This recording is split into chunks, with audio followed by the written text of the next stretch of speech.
This is my little world of digital dentistry, and what I'm about to share with you is something that I utilize on a daily basis in my practice.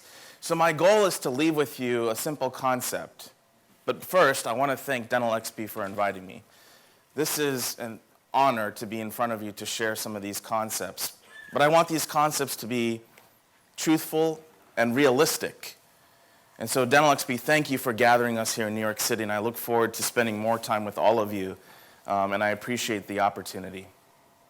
But again, my goal is to be simple. It's to be effective and to have a butterfly effect with all of you. Years ago, there was a meteorologist named Edward Lorenz, and he postulated this theory that if a butterfly were to flap its wings in New York City, the turbulence or the disturbance in the airflow that the wings created would end up causing a tornado to occur in Miami, Florida. And years ago, when he postulated this theory, everyone laughed at him. But the reality is this. Recently, a couple of physicists proved this theory to be correct. And today, we know it as the chaos theory. And the chaos theory is quite simply this. For every action that you and I take, there's a deterministic and linear impact or an effect that happens at a later point in time. It's exactly what I'm a product of. Some of the teachings of Team Atlanta 10 years ago sent a ripple effect in my life that allowed me to be here on this stage today. They pointed me in the right direction. Simple concepts that they shared that really affected the trajectory of my life. And I'm hopeful that all of you have that experience in your lifetime as well. So, what are we going to talk about today? Today, we're going to talk about a simplified approach to integration of technologies, cone beam, CAD/CAM, and integrating these technologies because we're all busy. Trying to navigate the world of digital dentistry, as you've already witnessed, is not an easy task. I'm busy, just like many of you, but I want you to keep a goal in mind.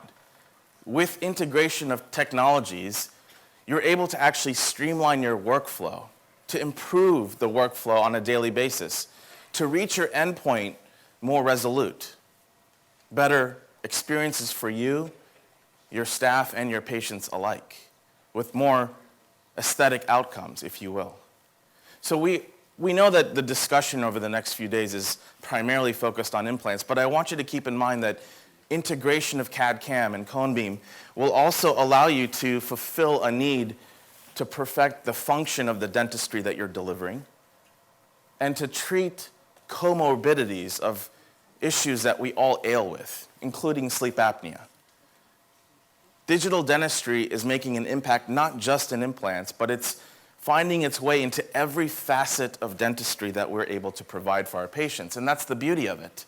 Take, for example, I can actually integrate a CAD/CAM impression with a cone beam, and then using a digital headgear actually record the functional movement patterns of my patient. So now when I'm analyzing functional patterns, it's not using an animation, it's actually looking at it in the patient's actual cone beam, the true anatomy, looking at the joint position, looking at protrusive functional movement analysis. And that envelope of function that we all learned in dental school finally comes back to us full swing and becomes practical. So if I were to actually record a patient's normal chewing pattern, by combining these two data sets together, it can record the functional movement pattern, the same trajectories that Marco was talking about, the X, the Y, and the Z coordinates. This is all diagnostic data. This is objective data that's measurable.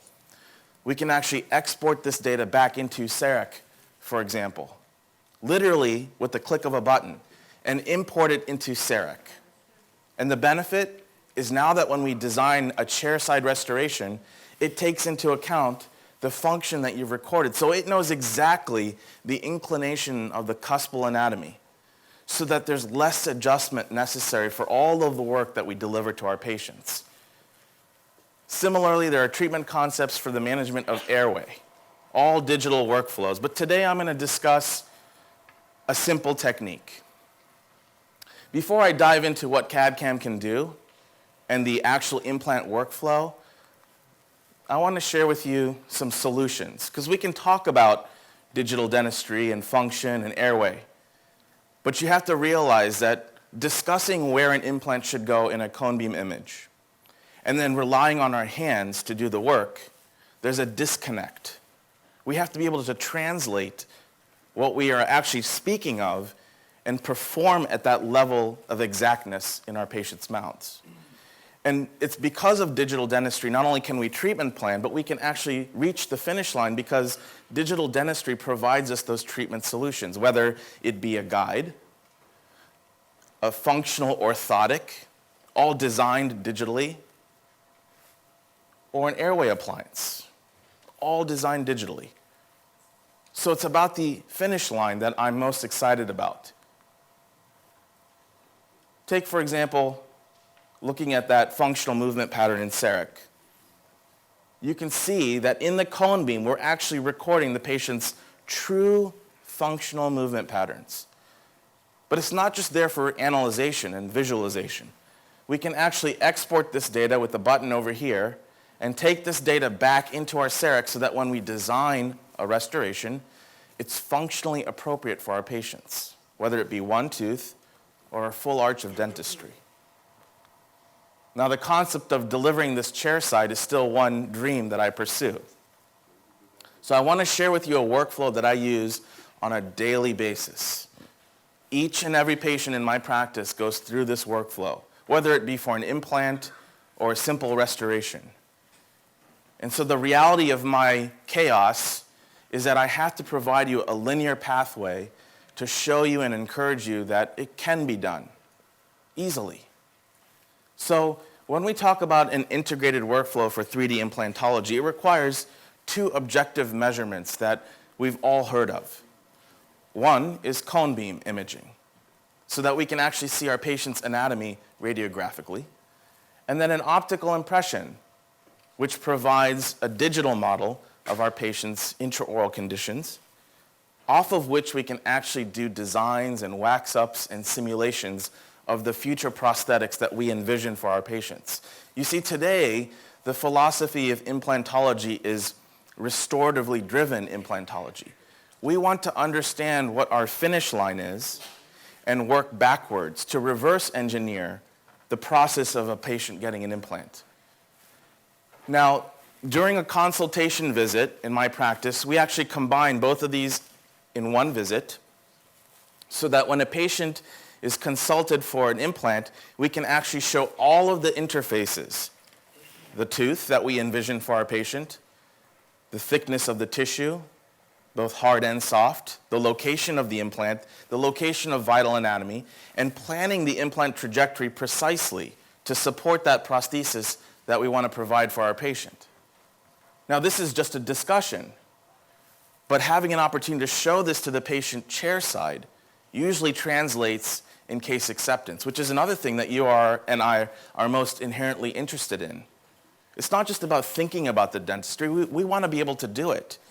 And sometimes we're not able to do it because we can't explain to the patient in our own words, because it took us 4 years to get a dental degree and to discuss the terminology in similar terms that you and I might understand, but our consumers, our patients don't understand.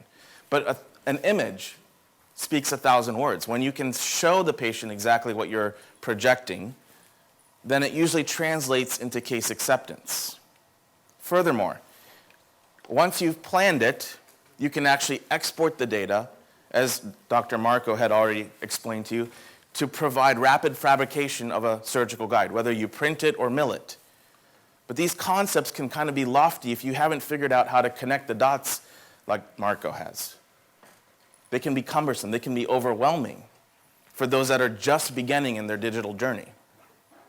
But there are other systems that are available on the market that streamline that workflow. So take, for example, going back to this, I can click a button and send this directly to my milling chamber, chairside milling. Now, it takes 35 minutes to mill this surgical guide. I don't have to do it while the patient's waiting. I could do it between visits.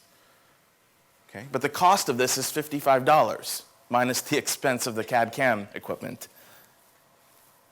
And lastly, once the implant has been placed in a guided fashion, we can actually restore the implant and provide the result chairside in one visit using lithium disilicate and screw-retained options. So that workflow has to fit my schedule. This is my daily schedule. This is from this past week. I think this was, looking at the schedule here, this must have been on Monday or Tuesday. And it's just me. I'm the only dentist. It's overwhelming when you try to integrate these technologies. So I understand, just like all of you, how do I get started? Where do I get started? But you have to start your journey somewhere. And this group in Dental XP, like no other group in this industry, will be there to support you through that whole process because we're on that journey with you. But I want to focus on one patient, this patient here that comes in the morning. Referred to me by an orthodontist. Resorption of the palatal aspect of tooth number 8. Sent me the x-ray over the weekend. Tooth number 8, single implant, central. Okay, manageable, right? How about now? Would you be inclined to work on her front tooth? Now she's 18, her growth is finished, okay? And her mother is screaming in your left ear because she has to look as pretty, if not prettier, when you're done with her, right? That's the challenge that we have every day, you and I, both, is managing expectations. We can promise the sun, the moon, the stars, but can we deliver? That's a harsh reality in dentistry because it's not easy to be an engineer. It's not easy to be an artist, a healthcare provider, a dentist, a psychologist, because all of those things make up a dentist. You have to be good at each one of those things. Unfortunately, when she actually showed up to her appointment, the tooth had already broken out within a few days. So this is what we're left to work with. So let me take you through the digital workflow that occurred on a Monday morning in my practice. It starts with the concept of scanning, planning, designing, and milling. What are we milling at the first stage of treatment? It's a surgical guide. So let's take you through the process. The first thing that we do is we take an intraoral scan. Okay? Now, this is the assumption that diagnostically we had already taken a cone beam. So when the patient comes in, we take a cone beam scan, and while the cone beam scan is processing, we seat the patient and we take an optical or a digital impression. And with this digital impression with CEREC, I can actually design an ideal virtual tooth, a virtual wax-up. So this is my vision for what the patient should leave with once the implant has completely healed, correct? Now I can take this virtual wax-up, and instead of milling it, we're not going to mill anything at this point in time, but we can actually export this data back into our cone beam.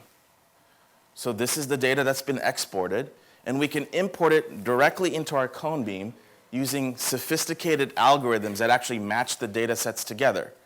So now inside of the 3D X-ray, we can actually visualize the profile of our soft tissue, which cone beam does not have the ability to see the details of soft tissue anatomy because it's primarily a hard tissue imaging device.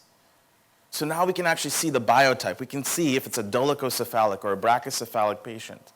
We know how much tissue we have to work with. Furthermore, we can now see the vision for what we're trying to restore the patient with. This is the outline of our virtual tooth, and you can see that it matched her existing tooth. I didn't have the existing tooth as a reference because when she arrived in my office, the tooth had already broken off. But that's the beauty of digital technology. You can see how accurate it really can be. We design an implant placement. We position the implant. Now you can see it in 3D. With the design completed, at this point, you can take two pathways. You can show the patient what you intend to do and rely on your hands to deliver, which many of you have the skill set to do so. Or we can export the data so that I can actually export this data back into my CEREC for chairside treatment. So once I export the design of my implant back to CEREC, CEREC will actually walk me through the entire process to design a surgical guide. as you see here.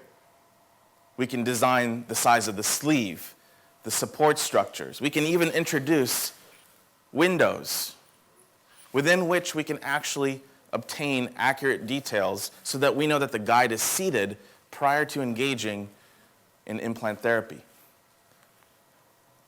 All of this can be designed chairside and then milled chairside if you wish to.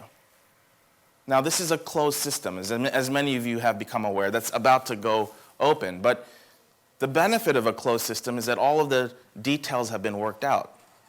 For me, I have to move quickly in my practice because I don't have time to import and export and figure out how to make things work. I have patient after patient, so I have a closed system in my practice that works. So then I can choose a block, and these blocks cost $55, and we're able to actually mill the surgical guide chairside. Now it takes 35 to 45 minutes to mill this, so there's a reasonable amount of downtime. But during that downtime, there's several things that can be accomplished. An atraumatic extraction of tooth number 8, or the root remnants of tooth number 8.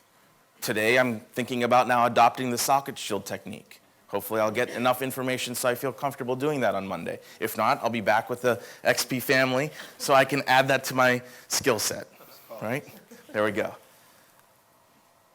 But how do we actually control the osteotomies? You still have to understand the instrumentation that's necessary that goes with your surgical guide. And the reality is that you have to know your implantology instrumentation like the back of your hand to really maximize the results. You have to know the parts, the pieces, and how things fit together. But once you do and the osteotomy is provided, placement of the implant is a walk in the park. It still requires a fundamental knowledge base of general implantology. The digital technologies don't give us a pass to all of a sudden start placing implants without the proper education. You need to think of cone beam and CAD/CAM like the GPS unit in your car. It will take you from point A to point B safely, efficiently, and fast. But you still all have to know how to drive your car, correct? You still have to know how to drive your car. So these technologies are not a token or a pass to jump into implantology, but adding them into your skill set really helps to fine-tune the delivery of the results. So here's the placement of the implant. Any ridge, 4.5 diameter by 11 millimeters, and what you can see here is a tie base. Because now it comes full circle. It's not just about placing the implant, it's about having an opportunity to deliver the results all digitally. No analog impressions, a pure digital workflow. So these tie bases allow us to restore our patients using a similar digital workflow. So now that we've finished the placement of the implant, we continue the circle by talking about the digital workflow for restoring the implant, which again includes a scan, a plan, a design, and a mill. Just like when you started the implant journey. To start the implant process, you had to scan, design, and mill. Similarly, with the restorative workflow, scan, plan, design, and mill. It's one and the same. It's just at a later point in time. So here's how that workflow presents. Once the implant has integrated, you have an opportunity to use these components. There's various terms for them. They're called scanning flags, scan posts, digital impression posts, if you will. And depending on the system that you've integrated, you have to select the appropriate parts and pieces that can be identified by that software. For the CEREC system, it's called a scan post. And this scan post helps the software to understand various things. The X, the Y, and the Z location of the implant that you've just placed. And it records that data in great accuracy. We take a digital scan. So now we've digitized the entire workflow. Once the optical impression is taken, the software has an intuitive interface that allows us to actually design the restorative component. And for tooth number 8 for this patient, you can see here, we can actually do this immediately after we place the implant. This is a 60-minute workflow. So if you were to place the implant and you want to immediate provisionalization so that you can maintain the emergence profile, so that you can maintain the papilla, and really train the tissue during the healing phases, you have that opportunity. You simply do a digital scan and you design a restoration. Furthermore, you've already started the design process, which gives you an ability to tweak. As time passes and the implant heals, you can add contours and remill a provisional quickly, all without having to take a new impression. It's powerful. So what are the concepts in designing a restoration like this? Look at the emergence of this tooth. If you remember in my original plan accounted for screw-retained mechanics. I had planned my implant such that I had an opportunity to deliver a screw-retained prosthetic. Look at the emergence here. This is something that I learned from Dr. Park. The sigmoid notch, having an emergence where it starts off as a gradual concavity, followed by a gradual convexity as it emerges from the soft tissue. This is how we collaborate together. And I can be the better dentist tomorrow because Dr. Park taught me that technique. Now I incorporate that into all of my prosthetics, both anterior and posterior. And I have full control because in CEREC I can control that. Now the block that we use, this is lithium disilicate, the block that you see here. The screw channel is pre-milled into the block itself. So it comes from the manufacturer almost finished. What the CEREC does is it designs the external form of the crown. And the beauty of this is you have full control.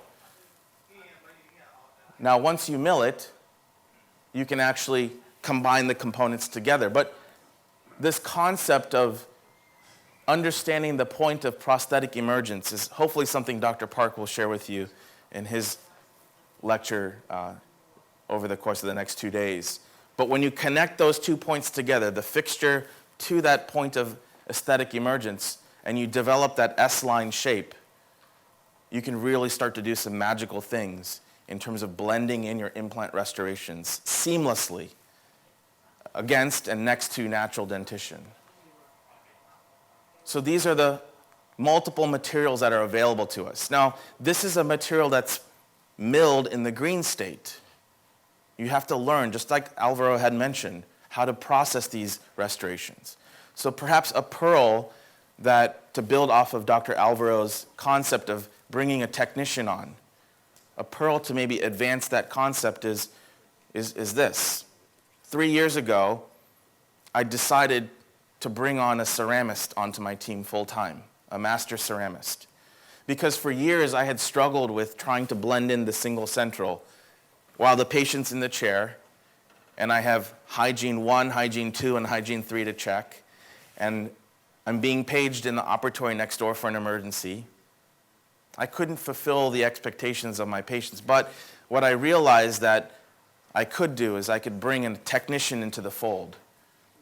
And I can train a technician to become an assistant in a matter of 3 months.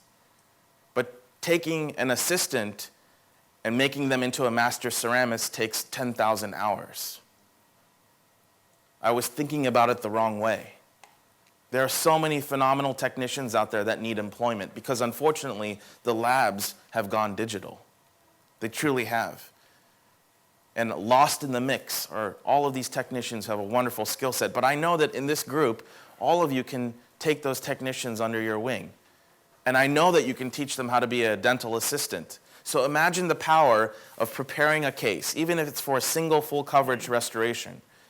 Preparing your case and walking away and letting this chairside assistant who happens to be a master ceramist design, mill, fire, cut it back, characterize, layer, and call you when you're ready to actually put it in.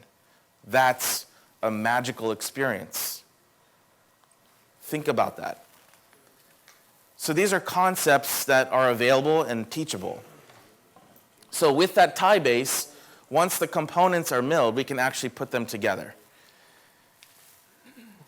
Here's a conceptual image of how this all works. There are several options, even within the Esthetic software, where you can actually design a mesostructure. By splitting the original file, your original crown design, the software will intuitively subtract the necessary ceramic and provide you a design for the ideal abutment. Now, this ideal abutment is luted or cemented to the titanium base. There's a specific technique on how you do this. It's recommended that you sandblast your titanium base with aluminum oxide, 27 grade micron aluminum oxide. Then you have to prime the metal. The metal has to be primed with a metal primer, such as Monobond Plus. Furthermore, the ceramics have to be treated properly. For example, for lithium disilicate, you need to etch for 20 seconds with hydrofluoric acid. Then you have to silanate it. But all of the preparation that goes into it is necessary so that these components can be delivered with great substantivity. So you don't have to have patients that have D bonds, and so on and so forth. You can also deliver screw-retained restorations, one piece. This is called a hybrid abutment screw-retained crown. It's a hybrid because it's a hybrid of titanium for the base and a ceramic of your choice for the superstructure. But it's screw-retained, following the concept of avoiding the need, or the risk, rather, of cement sepsis. So back to Amy, who was on my schedule at 7 a.m. for 2 hours. We deliver a provisional. Okay? Why so soon? Why so early? Well, she's 18 years old, and that week was the week of her prom. In the United States, prom is a very important dance that most women are thinking and dreaming of for their entire lives. And when that moment comes, it's an important family event, really. It's a landmark in their lifeline. And so when something like this happens, you have to believe the pressure, as we like to say, is through the roof. And I chose to use lithium disilicate. Now, truth be told, I milled 4 different versions because mom was in my left ear, remember? And we had to pick the one that looked the best. But the beauty of digital and the beauty of chairside is that it costs you only $30 to mill lithium disilicate. So you can mill one version if you mastered the art of aesthetics. Or if you're someone like me who's still learning, I milled 4 and then forced my ceramist to figure out which one would work best. But the reality is that we can deliver these results in one visit, as you see here. So here's the initial situation, and here's our Emax provisional. Now this is out of occlusion and maximum intercuspation and functional movement patterns, out of occlusion. And the patient is also advised to not load this with a bolus of food. And it works. I'm still challenged by some of the basics though. For example, what will this look like in 2 years, in 5 years? Will my gingival display be the same? Or will the gum have receded? I'm still learning. That's why they call it private practice. I hope to be able to update you in 5 years, and hopefully, knock on wood, we won't have to revisit this case. But the reality is this.